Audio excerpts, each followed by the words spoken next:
এখন শুনবেন আজকের গুরুত্বপূর্ণ খবরের শিরোনাম। কোণঠাসা মোদি যে কোনো সিদ্ধান্ত নিতে পারেন, জানিয়েছেন পাকিস্তানের প্রতিরক্ষা মন্ত্রী। গাজায় এবার মানবিক সহায়তা কেন্দ্র বানাচ্ছে ইসরায়েল, নেপথ্য কি যা দেখা গেল ছবিতে। তুরস্কে ডামি প্রতিনিধি দল পাঠিয়েছে রাশিয়া, জানিয়েছেন জেলেনস্কি। ইসরায়েলের সঙ্গে বাণিজ্যিক সম্পর্ক ছিন্ন স্পেনের। রুশ সেনাবাহিনীর সঙ্গে সহযোগিতা বাড়ানোর ঘোষণা চীনের। চিকেন লেক এলাকায় ড্রোন উড়ানোয় নিষেধাজ্ঞা জারি ভারতের। কোণঠাসা মোদি যে কোনো সিদ্ধান্ত নিতে পারেন, জানিয়েছেন পাকিস্তানের প্রতিরক্ষা মন্ত্রী।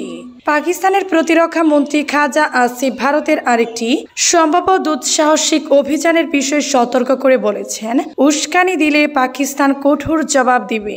বুধবার একটি বেসামরিক টিভি চ্যানেলের সাথে কথা বলার সময় আসিফ বলেন, ভারতের প্রধানমন্ত্রী নরেন্দ্র মোদী রাজনৈতিকভাবে কোণঠাসা এবং ক্রমবর্ধমান চাপ এবং রাজনৈতিক পুঁজির ক্ষয়ক্ষতির কারণে তিনি আবেগপ্রবণ পদক্ষেপ নিতে পারেন। আসিফ বলেন, মোদী যদি হতাশা থেকে বেপরোয়া পদক্ষেপ নেন তাহলে পাকিস্তান দৃঢ়ভাবে প্রতিক্রিয়া জানাবে।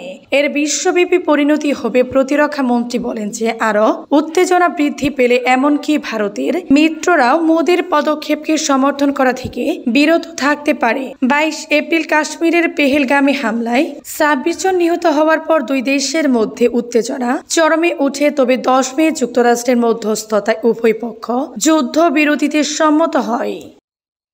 গাজায় এবার মানবিক সহায়তা কেন্দ্র বানাচ্ছে ইসরায়েল, নেপথ্য কি যা দেখা গেল ছবিতে। বিতর্কিত এক পরিকল্পনার অংশ হিসেবে মানবিক সহায়তা কেন্দ্র নির্মাণে গাজার বিভিন্ন স্থান প্রস্তুত করেছে ইসরায়েল। কৃত্রিম উপগ্রহ থেকে তোলা ছবিতে এমনটি দেখা গেছে। ইসরায়েলের সরকার গত মার্চে গাজায় খাদ্য ও ঔষধ সরবরাহ স্থগিত করে দিয়েছিল। ইসরায়েলি মন্ত্রীদের দাবি, অবশিষ্ট জিম্মিদের মুক্তি দিতে হামাসের উপর চাপ সৃষ্টির লক্ষ্যে এই পদক্ষেপ নেওয়া হয়েছিল।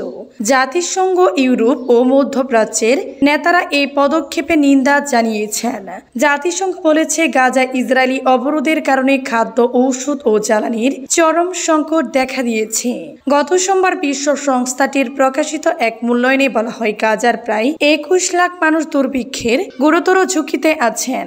যুক্তরাষ্ট্র গত সপ্তাহে নিশ্চিত করেছে, গাজার বিভিন্ন স্থান থেকে যাতে ত্রাণ বিতরণ করা যায় সে লক্ষ্যে তারা এক নতুন ব্যবস্থা গড়ে তুলেছে। এটি পরিচালনা করবে বেসরকারি কোম্পানিগুলো, সুরক্ষা দিবে নিরাপত্তা ঠিকাদার ও ইসরায়েলি বাহিনীগুলো। কৃত্রিম উপগ্রহ থেকে তোলা ছবিগুলো বিশ্লেষণ করেছে বিবিসি ভেরিফাই। এতে দেখা গেছে, গাজার দক্ষিণ ও মধ্য অঞ্চলে অন্তত 4টি স্থানে সম্প্রতি জমিন সমতল করে রাস্তা ও মঞ্চ নির্মাণ করা হয়েছে। তুরস্কে ডামি প্রতিনিধি দল পাঠিয়েছে রাশিয়া, জানিয়েছেন জেলেনস্কি। ইউক্রেনের প্রেসিডেন্ট ভলোদিমির জেলেনস্কি বলেছেন, তুরস্কে রাশিয়া ও ইউক্রেনের মধ্যকার 3 বছরের মধ্যে প্রথম সরাসরি আলোচনায় মস্কো একটি ডামি প্রতিনিধি দল পাঠিয়েছে, যাদের প্রকৃত কর্তৃত্ব বা সিদ্ধান্ত গ্রহণের ক্ষমতা নেই। জেলেনস্কি বলেন, রুশ প্রতিনিধি দলের পর্যায় এবং তাদের ম্যান্ডেট, কার্য, দায়িত্ব সম্পর্কে আমাদের স্পষ্ট ধারণা করতে হবে।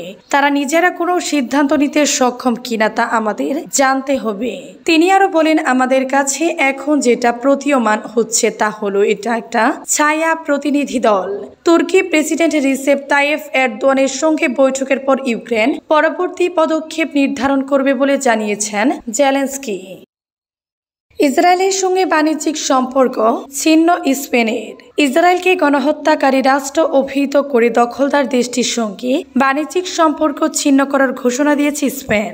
স্পেনের প্রধানমন্ত্রী পেদ্রো সানচেজ বলেছেন, আমি একটা কথা পরিষ্কারভাবে বলতে চাই, ইসরায়েল একটি গণহত্যাকারী রাষ্ট্র।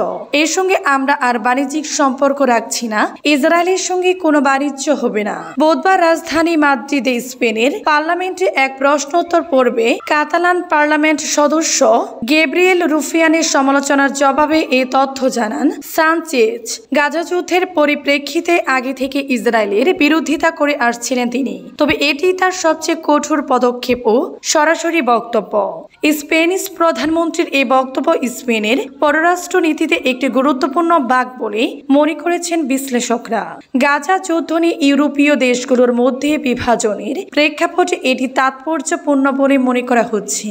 তালানার পার্লামেন্ট সদস্য রফিয়ান অভিযোগ করেছিলেন গাজা যুদ্ধের মধ্যে স্পেন ইসরায়েলের সঙ্গে বাণিজ্য চালিয়ে যাচ্ছে।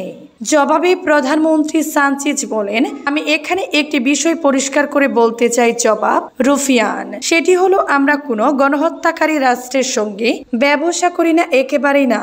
তিনি আরো বলেন, আমি মনে করি আরেক দিন আমি এই মঞ্চ থেকে বিস্তারিত ব্যাখ্যা দিয়েছিলাম যখন কিছু ভুল তথ্য তুলে ধরা হয়েছিল।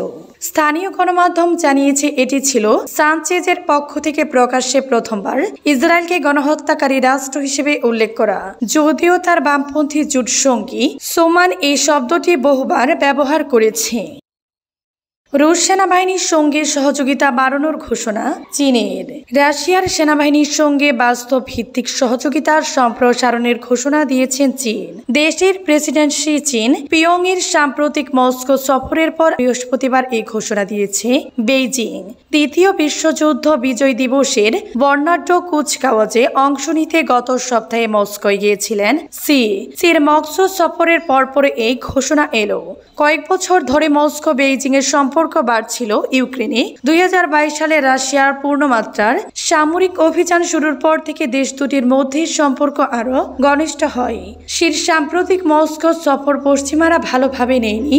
ইউক্রেনের মিত্র দেশগুলোর অভিযোগ মস্কোকে অর্থনৈতিক ও রাজনৈতিকভাবে যুদ্ধ চালাতে সহায়তা নিচ্ছে বেইজিং। পশ্চিমাদের এসব অভিযোগ বারবার অস্বীকার করেছে বেইজিং। তাদের দাবি এই সংঘাতে তারা নিরপেক্ষ। ইউক্রেনে শান্তি প্রতিষ্ঠার জন্য তারা অবিরাম প্রচেষ্টা চালিয়ে যাচ্ছে। সির মস্কো সফর নিয়ে আজ চীনের প্রতিরক্ষা মন্ত্রণালয়ের মুখপাত্র জিয়াং বিন নানা প্রশ্নের উত্তর দেন। তিনি কিভাবে রাশিয়ার সঙ্গে সামরিক সম্পর্ক জোরদার করবে এমন এক প্রশ্নের জবাবে জিয়াং বিন বলেন, আমাদের সামরিক পর্যায়ের সম্পর্কটা উচ্চ পর্যায়ের। চীনের সামাজিক যোগাযোগ মাধ্যম উইচ্যাটে পোস্ট করা এক উত্তরে তিনি একথা বলেন। চীনের সেনাবাহিনী রাশিয়ার সঙ্গে কাজ করতে প্রস্তুত উল্লেখ করে জিয়াং বিন বলেন, আমরা কৌশলগত পারস্পরিক আস্থা আরো গভীর করতে, কৌশলগত যোগাযোগ জোরদার করতে এবং ব্যবহারিক সহযোগিতার সম্প্রসারণ করতে কাজ করছি। চিকেন লেক এলাকায় ড্রোন উড়ানোয় নিষেধাজ্ঞা জারি ভারতের পশ্চিমবঙ্গের শিলিগুড়ি করিডোর বা চিকেন লেক এলাকায় বিয়ে বা সামাজিক কোনো অনুষ্ঠানে ড্রোন উড়ানো নিষিদ্ধ করেছে সেখানকার মেট্রোপলিটন পুলিশ। এ বিষয়ে নিষেধাজ্ঞা জারি করা হয়েছে। বলা হয়েছে, ড্রোন যদি উড়াতে হয় তাহলে আগে ভাগে অনুমতি নিতে হবে। চিকেন লেকের কৌশলগত গুরুত্ব মাথায় রেখে সেখানে নজরদারি করা ডিভাইসের অপব্যবহার রোধে অথবা স্যাবোটাজ রোধে এমন সিদ্ধান্ত নেওয়া হয়েছে। সংবাদ মাধ্যমের প্রতিবেদনে বলা হয়, শিলিগুড়ি মেট্রোপলিটন পুলিশের উপকমিশন বিশ্বচন্দ্র ঠাকুর বলেছেন, এক্ষেত্রে পরিষ্কার নির্দেশ আছে। বর্তমান নিরাপত্তা পরিস্থিতি এবং শিলিগুড়ি আন্তর্জাতিক সীমান্তের কাছে হওয়ার কারণে কোনো ইভেন্টে বা কোনো স্থানে ড্রোন উড়াতে হলে আগে থেকে ক্লিয়ারেন্স লাগবে। অনুমতি ছাড়া ড্রোন উড়ানো যাবে না, এই নির্দেশ